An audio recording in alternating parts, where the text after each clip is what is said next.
Assalamualaikum warahmatullahi wabarakatuh. Puji syukur kehadirat Allah Subhanahu wa Ta'ala, karena atas rahmatnya kita dapat berkumpul dalam keadaan sehat pada hari yang berbahagia ini. Selawat serta salam semoga tercurah kepada Nabi besar Muhammad Sallallahu Alaihi Wasallam. Yang terhormat kepada Rektor Universitas Profesor Dr. Hamka, Bapak Profesor Dr. Haji Gunawan Surya Putro, MHum, dan juga yang saya hormati Ibu Dr. Nurlina Rahman, SPD MSI, serta teman-teman semua yang saya banggakan. Hadirin yang berbahagia, sebelum saya memulai, izinkan saya awali dengan dua kalimat pembuka. Di genggaman tangan kita, tersimpan dunia yang tak pernah tidur. Layar kecil yang menjadi jendela tanpa batas, namun kadang membuat kita lupa menatap mata di hadapan kita. Teknologi telah mengubah jarak menjadi sekejap mata, namun ironisnya seringkali membuat hati yang berdekatan terasa semakin jauh. Pernahkah kita merasa lebih sering berkomunikasi melalui layar ponsel dibandingkan berbicara langsung dengan orang yang di sebelah kita? Tanpa kita sadari, media sosial telah menjadi bagian yang tak terpisahkan dalam kehidupan kita. Kehadiran internet membuat kita berkomunikasi dengan mudah, cepat, dan tanpa batas jarak. Generasi muda termasuk kita menjadi kelompok terdekat dengan komunikasi digital. Hampir setiap hari aktivitas kita seperti belajar, mencari informasi, hiburan, hingga berkomunikasi.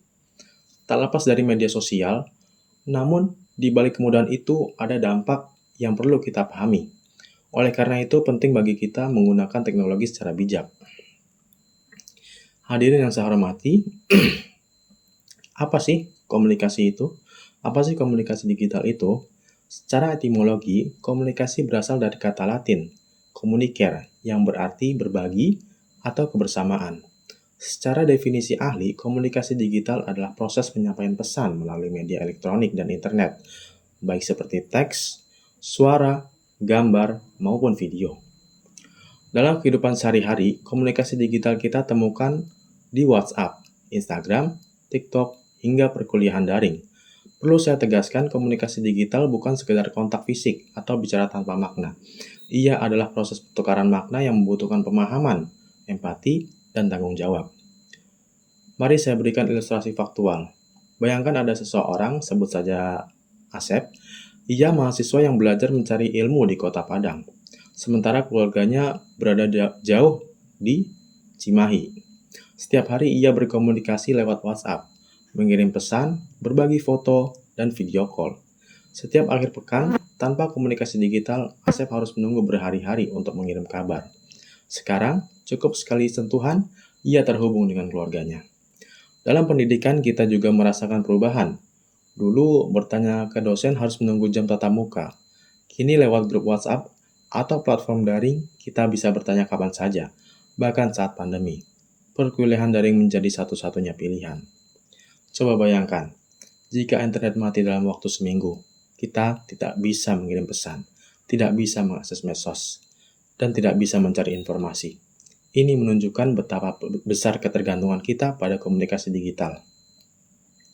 Untuk memahami lebih dalam, saya mau teman-teman membayangkan seseorang koki yang memegang pisau dan yang satunya lagi orang yang tidak mempunyai pengalaman memegang pisau. Media sosial itu seperti pisau, teman-teman. Di tangan koki, pisau menciptakan hidangan yang lezat. Di tangan orang yang tidak memiliki pengalaman, pisau menjadi senjata berbahaya. Demikian juga media sosial. Di tangan orang yang bijak, ia menjadi alat berbagai pengetahuan dan kebaikan. Di tangan yang tidak bertanggung jawab, ia menjadi sarana hoaks dan kebencian. Seperti kata John Sellers, media sosial bisa menjadi alat atau racun, tergantung bagaimana kita melakukannya. Hadirin yang saya hormati, Sherry Tuchel, peneliti dari MIT, mengatakan, teknologi can provide the illusion of companionship without the demands of friendship.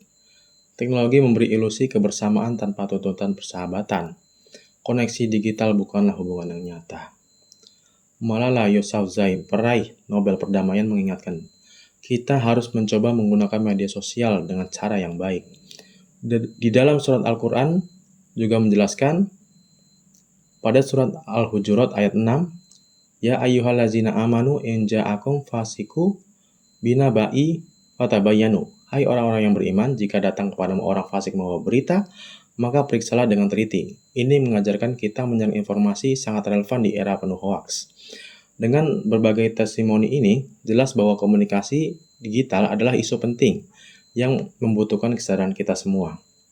Hadirin yang saya hormati, We Are Social tahun 2024 mencatat pengguna media sosial di Indonesia mencapai 191 juta atau 73,7% populasi di Indonesia.